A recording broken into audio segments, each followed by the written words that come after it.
In all the years of Dragon Ball, we've seen so many transformations and power-ups from a ton of different people, and they all had their own ways of achieving these transformations. But one thing in particular we can pretty much always count on in anime is emotional triggers leading to most of these power-ups.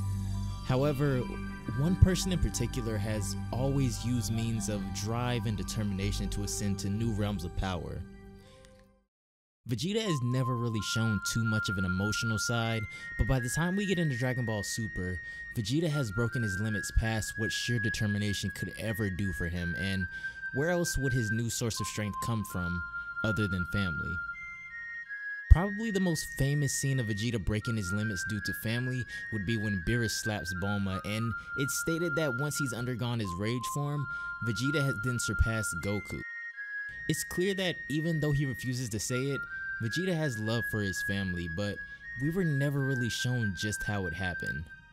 This is a story by a guy called Long Love Vegeta called DBZ Bulma and Vegeta, and it gives us a bit of insight into how Vegeta and Bulma could have ended up together and how their family started. If you want to keep up with more awesome stories just like this one, be sure to go join the Dragon Ball Fan Manga Facebook page down below and subscribe here for more. So the story starts out in the Android Saga after Trunks comes back from the past and meets Goku.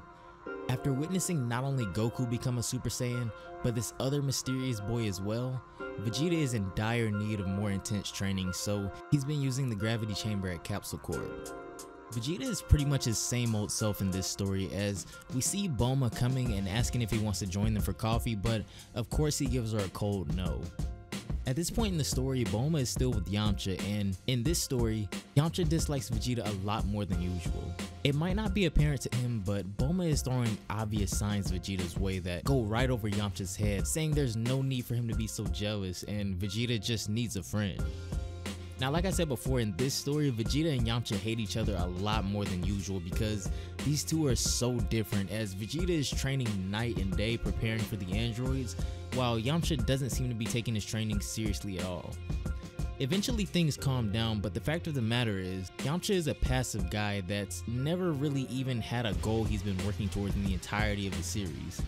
Even with the threat of the androids near, he hasn't really attempted to get much stronger.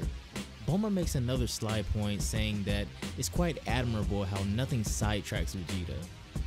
Some time passes and Vegeta has been training so hard that he broke the initial gravity chamber, so while Dr. Briefs is repairing it, Bulma is in charge of finishing up some new Saiyan armor for Vegeta, which is the armor that we would eventually see for the rest of the android and the Cell Saga. In the month it would take for the gravity chamber to be repaired, Bulma and Yamcha have split up because of Yamcha's excessive entertaining of other women, so now that she's single, she can put more time into helping prepare for the androids.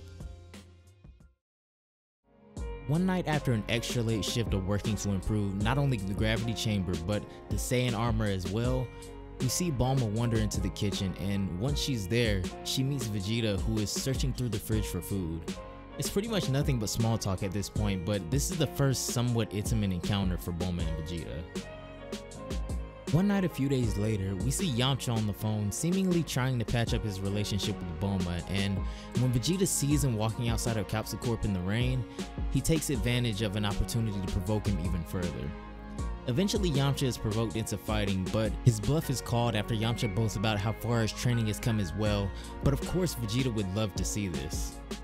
Yamcha goes all out attempting a Wolf Fang fist, but Vegeta is leagues too fast for him and dodges with no problem at all, and before we know it, Yamcha is one-shotted by Vegeta. Being fed up with Yamcha's pitifulness, Vegeta looks to finish him off with a Ki Blast, but being this close to Capsule Corp, he obviously won't fire off anything too destructive, so he fires at Yamcha, missing purposefully just to scare him. Bulma doesn't really care too much about Yamcha anymore, but what she's more upset about is how Vegeta not only could have destroyed Capsule Corp, but now Yamcha might ask her to fix his car as well. Tending to some of the wounds he got on his hands from training, Vegeta asks about the status of the gravity chamber, but when she gives him an attitude, you can tell that he's not necessarily used to dealing with women. This is when Bulma decides to get a tad aggressive and sits down next to Vegeta in order to help tend to his wounds. When she looks him in the eyes, he starts to blush and she laughs, saying that she was beginning to think he was gay because he never really showed any sort of interest in her. Obviously embarrassed, Vegeta resorts back to his brash temperament and Bulma leaves once again. Outside of his room, Bulma is grumbling to herself about how she wishes Vegeta wasn't so mean, but in the midst of this, he approaches her in a much softer tone and says that he'll come and try out the armor tomorrow. She starts to fuss him out again, saying that after how he's treated her, there's no way the offer for the armor is still on the table, but then she grabs him and before he can even realize, it happens. Vegeta and Bulma share their first kiss, and this is ultimately how it would have started. Vegeta is in complete shock at Bulma's aggressiveness, but even he can't help but feel that there was really nothing wrong with what just happened.